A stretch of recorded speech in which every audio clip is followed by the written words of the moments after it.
Good morning. Welcome to the Purple Pastor. I'm sort of like on a lunar zodiac calendar kind of thing.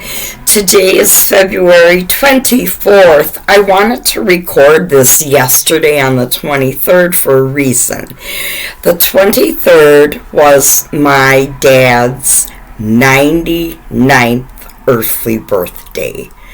And he has an incredible American story that I wanted to share, and I've wanted to do this video for a very long time. He is the great American success story, so I am sharing it with you. Now, I want to do, I guess it's a little disclaimer. I was adopted, so I never knew my birth father. He died when I was 4. And from what I understand, he was kind of a schmuck. So my dad is my dad. And without further ado, my glasses are kind of shifting here. Let us begin. Please stay with me to the end. This is just a terrific, heartwarming, positive story. And it's relevant to today. So, if I haven't said this in the last videos, please hit the subscribe button, the notification bell, so that you don't miss a video. I'm going to be releasing my first topic video this week. The topic is something that I know all too well. The topic is going to be addiction. So, without further ado, I am now going to share the story about the greatest American, my dad. In 1927, my dad was born to Bulgarian immigrants. My grandfather, Boycho, came to America with Methodist missionaries. Somehow he landed in Ohio. I'm not sure how. But he migrated west to the Pacific Northwest. My grandmother, Helinka, came to America via the British Columbia and settled in the Pacific Northwest. They met, married, and had 5 children: Geneva, Penna, Eleonora, Boris, and John, my dad. This was 1927 when my dad was born. His oldest sister, Geneva, died at 17 of scarlet fever. My grandfather, Boycho, was a farmer.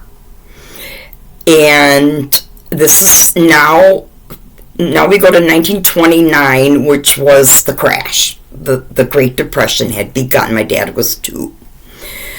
In 1934, my dad lost his job.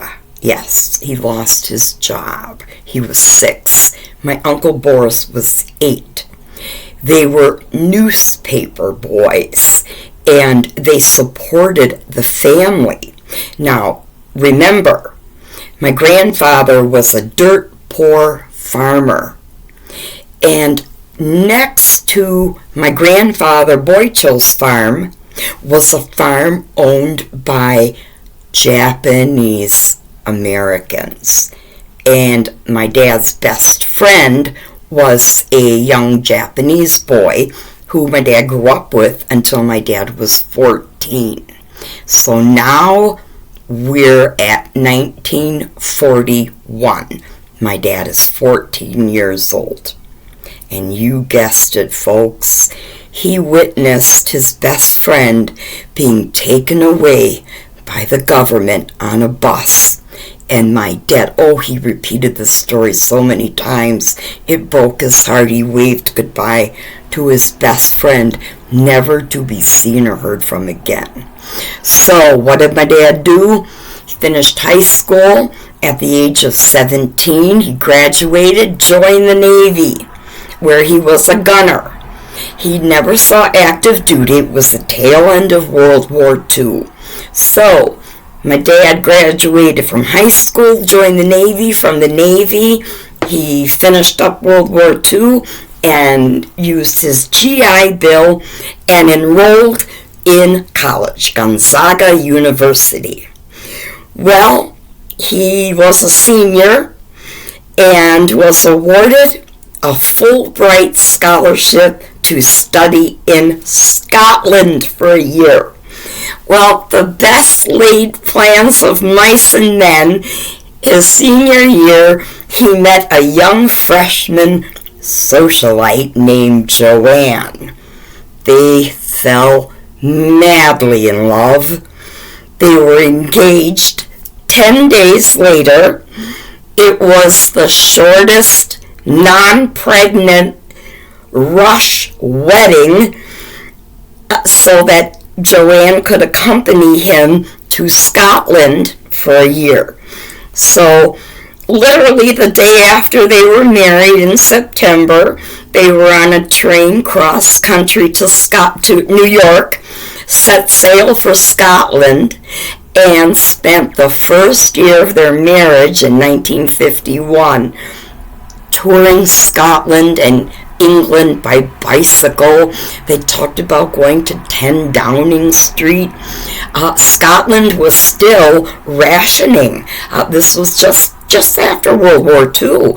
And my mom, who had beautiful handwriting, saved their ration books, and she would go to the market every morning because all they had was a little ice box. They didn't have refrigeration, and she would have to prepare meals daily and shop to buy food. And how romantic. And my parents talked about that year in Scotland all the way up till my mom passed away after 46 years of marriage.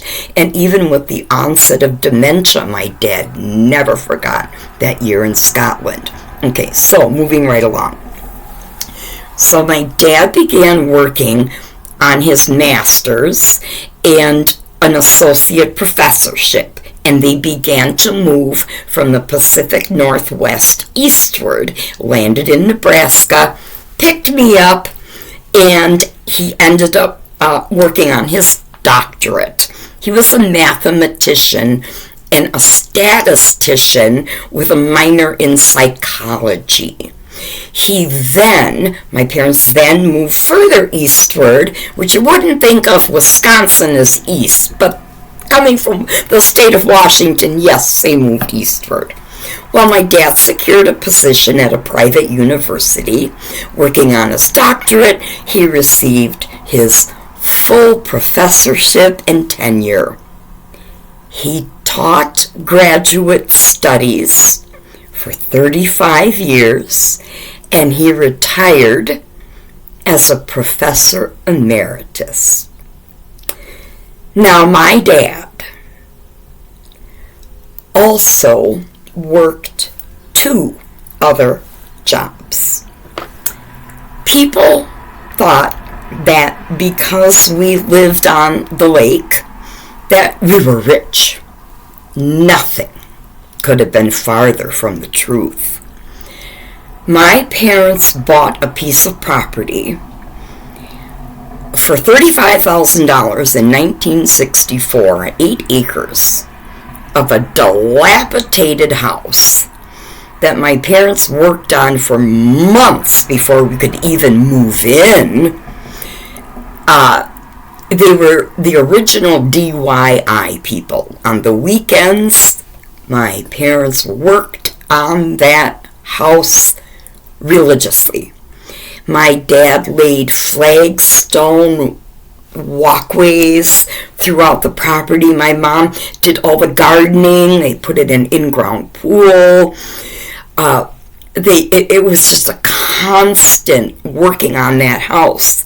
and they sold the property in 1979 for a tidy profit, and they were able to move because it's a long story. My mom ended up going into private practice, and I moved, got married, moved to California. My brother went to college, and it was just too big of a property for my parents to handle alone.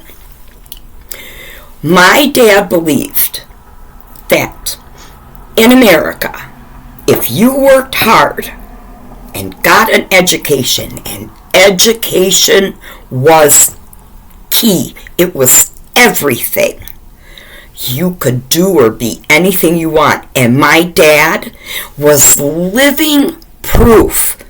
He was first generation American. And my grandparents, they were American citizens, and they were proud to be American citizens. And you have to remember, my grandfather was literally dirt poor. But my dad and my Uncle Boris and my Aunt Nora, they worked hard for everything they got. And these days, people are working so hard and they just can't seem to get ahead. But there is hope, and we can do it if we help each other. And getting an education, it is expensive. Education should be free. And it is free if you know where to look. And I'm going to tell you how. Go to your local library. It's a treasure trove of information. They offer classes all the time. I took a class. Actually, I joined my local bookstore, has a book club. And this was several years ago. We read the book An American Lion. It was the biography of Andrew Jackson. I never knew anything about Andrew Jackson. I read the book and I went to the discussion. I learned all about him. The next book, it was really dry reading, but it was about the GDP. I'm not an economist. I know nothing about GDP. I'm the artsy-fartsy show tune. Give me movie trivia. But I read the book. It was hard reading, but through the discussion with the book club, I now know what the GDP means. And you can also pick up courses, community courses. You can audit college courses for free. You can just take them, sit in. So education is key. It is everything. My parents were lifelong learners. My dad, I sure miss him. I talk to him all the time. He was just an incredible, inspirational, wonderful man. He was a beloved professor. His students just adored him. Some anecdotal things I can say. I remember at his memorial service, one of his students talked about how he came into class one day in a gorilla suit and taught class in a gorilla suit. One student talked about in 1970 they had a thing called the Great American Smokeout. And for one day, people had to quit smoking for one day. So what my dad did was he had the Great American Smoke In. So all his students were allowed to smoke in class for the one day. And then I remember my mom taught me to sew at a very young age. And it was the 70s. And people wore wide ties. And polyester, oh God, was the big fabric. And my dad was still wearing skinny ties. So I made him, and I'll never forget this, a red, white, and blue paisley polyester wide tie. And I was just a child, so you know the craftsmanship sucked. And he wore it to class, and that was my dad. And some people who knew my mother would say that my dad should have been nominated for sainthood. John, get me another drink. Mumble, mumble, mumble. And that was my dad. So I hope that this story has brought a smile to your face. And any one of my social media friends who remembers my dad, please leave a comment. It would mean a lot to me. And happy birthday, Dad. I'm thinking of you, and probably a lot of my social media friends are also now thinking of you. Until next time, folks, have a great day, and remember, keep positive, do the purple push. Peace, love, joy, and happiness. Blessings to all. Have a great day.